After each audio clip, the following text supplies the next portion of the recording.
मन का मंत्र, जो चाहोगे डॉलर नोट वही मिलेगा, जो चाहो वही मिलेगा। ये वीडियो पूरी समझ लो। अपने मन में जिस चीज का विचार करोगे वही चीज तुम्हें मिलना शुरू होगी। अगर पैसे के बारे में विचार करते हो तो आपके पास पैसा आना शुरू होगा। अगर आप अपने प्यार के बारे में विचार करोगे तो आपको आपका प्यार जल्द ही मिलेगा। गौतम बुद्ध के अनुसार हम वही बनते हैं जो हम सोचते हैं। जिस तरह कोई व्यक्ति बुरी सोच के साथ बोलता या काम करता है तो उसे कष्ट ही मिलता है, वहीं यदि कोई व्यक्ति शुद्ध विचारों के साथ बोलता या काम करता है तो उसकी परछाई की तरह खुशी उसका साथ कभी नहीं छोड़ती है। वही गौतम बुद्ध की यह कहानी जो आज हम आपको बताने जा रहे हैं, इसे सुनने के बाद आप जीवन की सभी समस्याओं को चुटकियों में हल करने में सक्षम रहेंगे। दोस्तों, एक बार की बात है, महात्मा बुद्ध प्रवचन दे रहे थे। प्रवचन में आसपास के बहुत से लोग शामिल थे। सभी लोग ध्यान से बुद्ध को सुन रहे थे। कुछ देर में प्रवचन समाप्त हो गया। तब लोगों ने बुद्ध को प्रणाम किया और अपने अपने घर को चल पड़े। पर एक युवक वहां पर ही बैठा रह गया।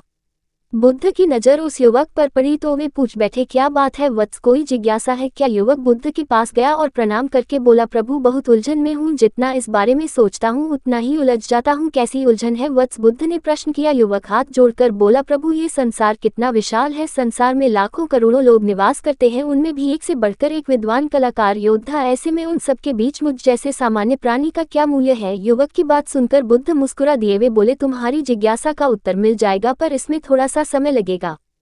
क्या तब तक मेरा एक छोटा सा काम कर सकते हो? प्रभु ये तो मेरे लिए गर्व का विषय है कि मैं आपके काम आ सकूं। युवक ने पुनः अपने हाथ जोड़ दिए और कहा, आप आदेश करें प्रभु। बुद्ध ने युवक को एक चमकीला पत्थर देते हुए कहा, तुम्हें इस पत्थर का मूल्य पता करना है, पर ध्यान रहे इसे बेचना नहीं है, सिर्फ इसका मूल्य पता करना है। जैसी आज्ञा प्रभु। ऐसा कहते हुए युवक ने बुद्ध से वह पत्थर ले लिया। उसने एक बार फिर से उन्हें प्रणाम किया और बाजार की ओर चल पड़ा। बाजार वहां से ज्यादा दूर नहीं था। युवक थोड़ी देर में वहां पहुंच गया। वह सुबह का समय था, इसलिए बाजार अभी ठीक से लगा नहीं था। वहां पर इक्का दुक्का दुकानदार ही थे। युवक ने जिज्ञासावश इधर उधर नजर ही। उसे एक पेड़ के नीचे एक दुकानदार नजर आया, वह आम बेच रहा था।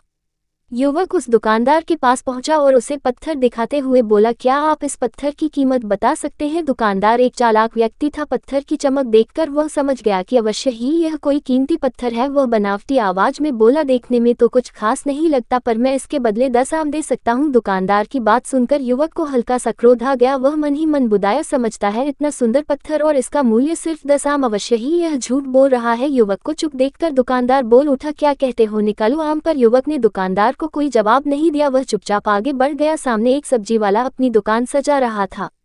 युवक उसके पास पहुंचा और उसे पत्थर दिखाते हुए उसका मूल्य पूछा। उस पत्थर को देखकर सब्जी वाले की आंखें खुशी से चमक उठी। वह मन ही मन सोचने लगा, ये पत्थर तो बहुत कीमती जान पड़ता है, अगर यह मुझे मिल जाए तो मजा ही आ जाए। क्या हुआ भाई, कहाँ खो गए? युवक ने दुकानदार की तंद्रा तोड़ी। सब्जी वाला चौंकता हुआ बोला, कुछ नहीं, मैं तो बस मन ही मन इसकी कीमत की गणना कर रहा था। वैसे मैं इस पत्थर के बदले एक बोरी आलू दे सकता हूँ। सब्जी वाले के चेहरे की कुटिलता देखकर युवक समझ गया कि ये दुकानदार भी मुझे मूर्ख बना रहा है, मुझे किसी और से इसका मूल्य पता करना चाहिए। ये सोचता हुआ युवक आगे बढ़ गया। सब्जी वाले दुकानदार ने युवक को पीछे से आवाज लगाई, क्या हुआ भाई, अगर आपको यह मूल्य कम लग रहा है तो बताएं तो सही, मैं इसे बढ़ा दूंगा। पर युवक ने उसकी बात पर ध्यान नहीं दिया। वह अब इधर उधर किसी ऐसे व्यक्ति को खोजने लगा जो जानकार हो और उस पत्थर की सही मूल्य बता सके। युवक को लग रहा था कि अवश्य ही यह कोई कीमती पत्थर है, शायद कोई जोहरी इसका सही मूल्य बता सके। ये सोचता हुआ युवक एक जोहरी की दुकान पर पहुंचा। जोहरी अपनी दुकान को अभी खोल ही रहा था। उसने युवक को अपनी दुकान की ओर आते हुए दूर से देख लिया था। साथ ही उसने युवक का हुलिया देखकर यह भी भांप लिया था कि यह कोई गरीब व्यक्ति है जो संभवतः कोई गहना बेचने आया होगा। जोहरी ने हाथ जोड़कर युवक को नमस्कार किया और मुस्कुरा कर पूछा, बताएं महोदय, मैं आपकी क्या सेवा कर सकता हूँ? युवक ने बुद्ध का दिया पत्थर अपनी हथेली पर रख दिया और बोला, इसका मूल्य पता करना था। पत्थर को देखते ही जोहरी उसे पहचान गया कि यह बेशकीमती रूबी पत्थर है जो किस्मत वाले को मिलता है। वह बोला, पत्थर मुझे दे दो और मुझसे 1 लाख रुपए ले लो। कहते हुए जोहरी ने पत्थर लेने के लिए अपना दाहिना हाथ बढ़ाया, पर तब तक युवक ने पत्थर को अपनी मुट्ठी में बंद कर लिया था। उसे पत्थर के मूल्य का अंदाजा हो गया था, इसलिए वह बुद्ध के पास जाने के लिए मुड़ गया। जोहरी ने उसे पीछे से आवाज लगाई, अरे रुको तो भाई, मैं इसके 50 लाख दे सकता हूँ। लेकिन युवक को वह पत्थर बेचना तो था नहीं, इसलिए वह रुका नहीं और दुकान के बाहर आ गया। पर जोहरी भी कम चालाक नहीं था। वह उस अनमोल पत्थर को किसी भी कीमत पर अपने हाथ से जाने नहीं देना चाहता था। वह दौड़कर उसके आगे आ गया और हाथ जोड़कर बोला, तुम ये पत्थर मुझे दे दो, मैं इसके बदले 1 करोड़ देने को तैयार हूँ। युवक को जोहरी की बातों में अब कोई रुचि नहीं रह गई थी। वह जल्द से जल्द बुद्ध के पास पहुंच जाना चाहता था।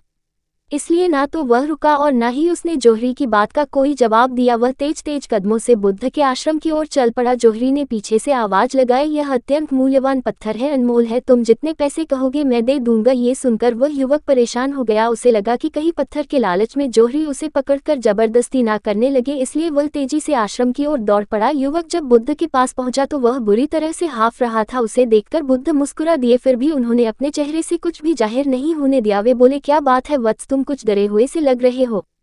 युवक ने बुद्ध को प्रणाम किया और सारी बात कह सुनाई, साथ ही उसने वह पत्थर भी उन्हें वापस कर दिया। बुद्ध बोले, आम वाले ने इसका मूल्य 10 आम बताया, आलू वाले ने 1 बोरी आलू और जहरी ने बताया कि यह अनमोल है। इस पत्थर के गुण जिसने जितने समझे उसने इसका मूल्य उसी हिसाब से लगाया। ऐसे ही यह जीवन है, प्रत्येक व्यक्ति खान से निकले हुए एक हीरे के समान है जिसे अभी तराशा नहीं गया है। जैसे जैसे समय की धार व्यक्ति को तराश होता है और व्यक्ति को अपने आप को स्वयं ही तराशना पड़ता है, और जिस दिन तुम अपने आप को तराश लोगे तुम्हें भी तुम्हारा मूल्य बताने वाला कोई ना कोई जोहरी मिल ही जाएगा।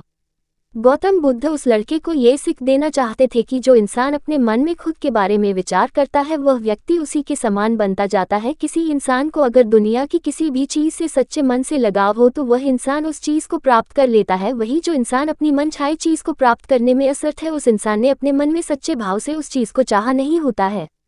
अगर आपको ये वीडियो अच्छी लगी हो तो ये वीडियो को लाइक करके चैनल को सब्सक्राइब करें और कमेंट में जय श्री राम लिखें।